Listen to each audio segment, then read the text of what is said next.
We moved our whole family to Naples from New Jersey, and we said, hey, let's do this. We started in COVID. We said we wanted to start with all the infrastructure, even though we were a baby company. We said we want our back-end functions to be like we have 100 properties or more. Put the infrastructure together and streamline, and all the partners would streamline too. That helped us.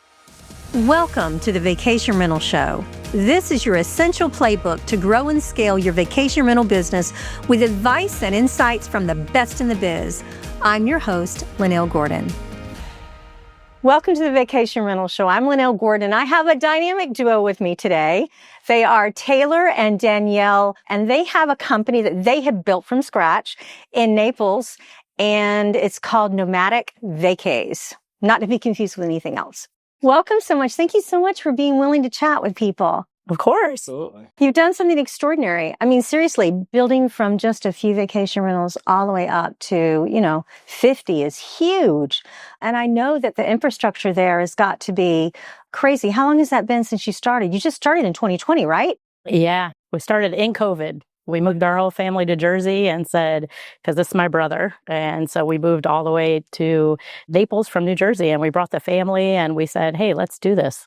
Wow. And so tell me, what advice would you give property managers who are looking to build their business and they're just starting? What's the hardest thing about beginning the company?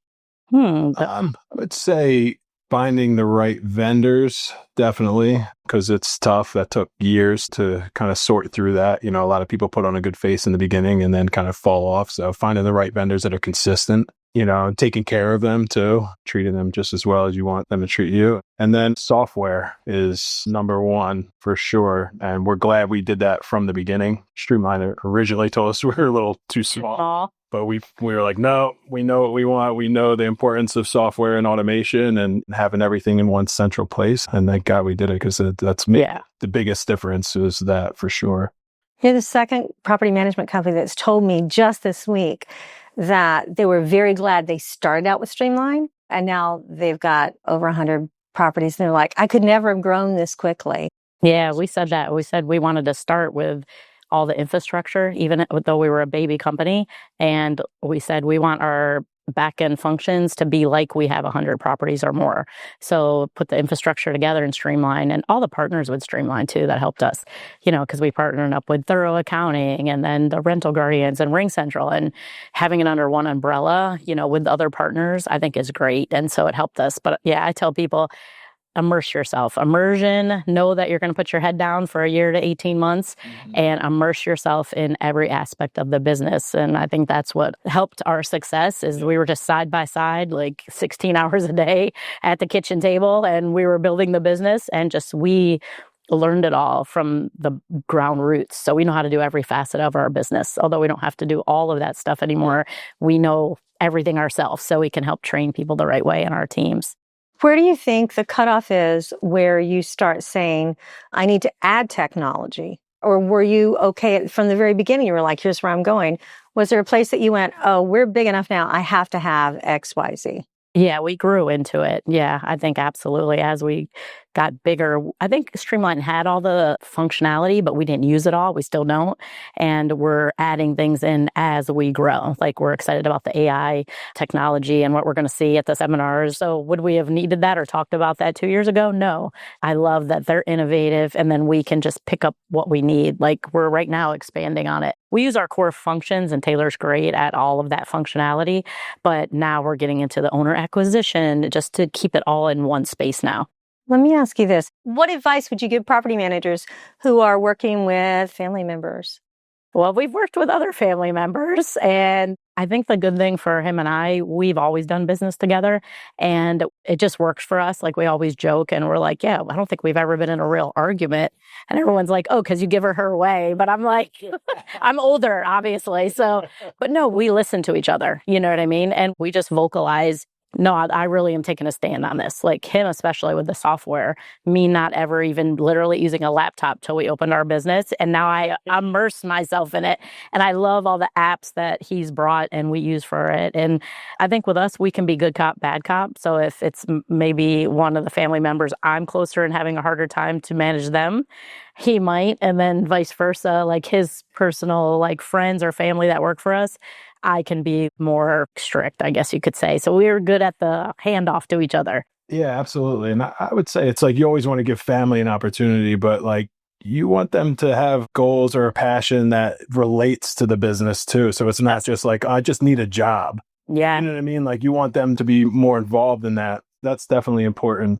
Obviously, we want to know what our own personal goals are, but you want to know what everybody's goals are that work with you and, and around you. And in this business, it's really cool because you can give them an opportunity to have their own business within your business. Because Absolutely. we have an active audience. We have landscaping. You want to be a landscaper? Hey, we had a whole company. Properties for you. Oh, pool company. We did it with a good friend of ours. Yeah. That came down and helped us. And we saw a need for it. All the pool companies we hired were absolutely horrible. And that's the first thing people do. They run back and they look at the pool, right? And if it's green and nasty, it's not good, so it's tough. So we saw an opportunity there and kind of trained himself with a couple properties. And then now he got most all of ours. Some properties and he's thriving. He's doing really well. So it's cool to see that, but he didn't have a passion within the rental industry, but then we kind of found his own little thing. And he loves it. The owners love him and he's happy because it fit his goals. We've learned not to push our goals on the family members. And we're very aligned. Like our goals are very in line for like our legacy that we would leave for our family. So, yeah. Yeah. That's awesome. The Vacation Rental Show has partnered with Lynell Gordon to bring the vacation rentals market custom protection products built for the needs of the vacation rental industry. Enjoy complete protection for both your travelers and your owners via the industry's leading travel, damage, and liability protection products. Learn more about the travel tech industry's most advanced travel and damage protection platform and API at rentalguardian.com. So let me ask you this. What is the hardest part of starting the business and going from 0 to 60? You've done it quickly, to say the least. Yeah. But what has been the hardest part of doing that? And advice that you would give to property managers saying, if you really want to grow your business, here's what we did to grow ours. Yeah, I think systems are really important, that you don't rely on any team member, that you make it dummy proof. So we do videos for everything, tutorials on every step, like our onboarding process. We're OCD, both of us. So it's like meticulous. This is your first step. We have like 22 steps for onboarding. Click the link, brings you right to the video. Me explaining what to do, how to do it. We wanted to make it so we could plug somebody in that has no computer experience, no vacation rental experience. Tutorial. And they can hit play. Okay, well, let me go to that menu. Let me go to that, So. Segment when is done, like even registrations at Collier County or Lee County. They have a video exactly. They don't have to ask us any questions. So we try to do automation, templates, and everything like that where, because we've had turnover in the business also. And sometimes in the beginning, we're really relying on maybe one individual. And we're like, oh, now we're hiring somebody else. How are we going to? So we want it to be plug and play. We're very hands-on still, very hands-on on everything and oversight, but still we know that we don't want to be in the daily operation forever because our strengths are owner acquisitions and those relationships with the owners and then marketing for the reservations and stuff. Yeah. So we figured, and just hang in there because you can succeed. This business is a lot about hard work and have passion for your guest and your homeowner. Just care about the people and the reviews all come. Everything just comes when you just, do pretty much the right thing by people. Heavily involved in your guests. Yeah, you just do the right thing, especially if you're dealing with people. We know that in hospitality, we learn that. And I just think that is so very, very important. Let me ask you this. If you had to look back over your shoulder and say, this is what I would do differently in growing my business, what would that be? Sometimes people have said to me, I would have hired sooner, I would have grown faster. But, taking on new people for payroll is a big deal. It's huge responsibility on our shoulders. So what kind of things did you look back and say, gosh, I wished I'd done this or didn't do that? We had a partner initially in the beginning and the philosophies didn't align. And we would tell ourselves, like, don't doubt yourself because everyone doesn't have the same passion. So I won't take on a vision. Make sure that all your visions align from the start. You kind of are so excited and you just jump into it. And then like a year or 2 years later, you're like, oh man, did I protect myself? And the joy, you open your own business. We left corporate America. We had very high level I mean, and we didn't go to college, but we did very well in another industry in sales and consulting. And during COVID, we just said there has to be something else. And we walked away from it. We left New Jersey, all came down. And we had a passion for something greater and a legacy. So if you're going to align with people, just make sure your alignment is in line, right? So I think that's kind of what I would have sat back and reevaluated a little more. But everything great came out of it because it brought us to Naples, and we're so happy with how it's all transpired and big learning lessons from that, and then just share it with other people so they don't make the same steps we did. I love the alignment part. I love that you guys are saying we're aligned. And I do understand what you mean about family members and alignment. Not everybody wants to be a manager. Not everybody is built to manage a department. Nothing against those people. No. Family people. It's just that this is not an easy business. It really isn't. It's tough. And it's tough to understand what goes operating it at a management level too.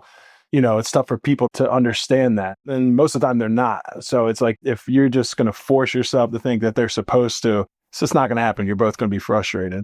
I really love that. I'll tell you why. I love that because I think you learn in business, especially as a business owner, that you cannot expect your employees to have the same passion that you do. If they do, you're incredibly lucky. But working, 8 or 9, 11 at night, I used to think, I wish I had people that were dedicated enough to do this with me. And then I thought, why? How can I expect that of them? Absolutely. It's not theirs, it's mine. And so this is my passion, my drive. So I love the fact that you guys said that, because I think that's something that as management, when you begin to take on a bunch of employees, you're just like, which ones do I align best with? And let's see what we can do for those. Is there any other advice that you'd give property managers? Be very organized. Follow up is the key. Our motto kind of with a guest or with a homeowner is we want to reach out to them before they reach out to us. So if they needed screen repair or they told us they wanted certain bedding, we don't want them to reach out. We tell our team we want to give them updates. Same with a guest. If their Wi-Fi is out, we're very communicative, overly communicative. We call them, we show up, we get to meet them, we get to know them and be personal, because although we're very automated, we love automation and we love technology and we love templates and all that. The personalized touch, I think, sometimes gets missed in our industry.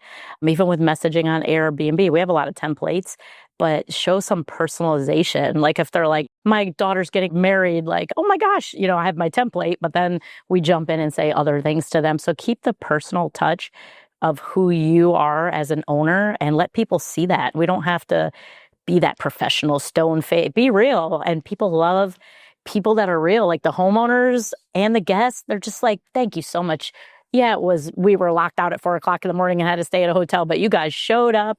They gave us a great review. They're very happy. So be genuine with people.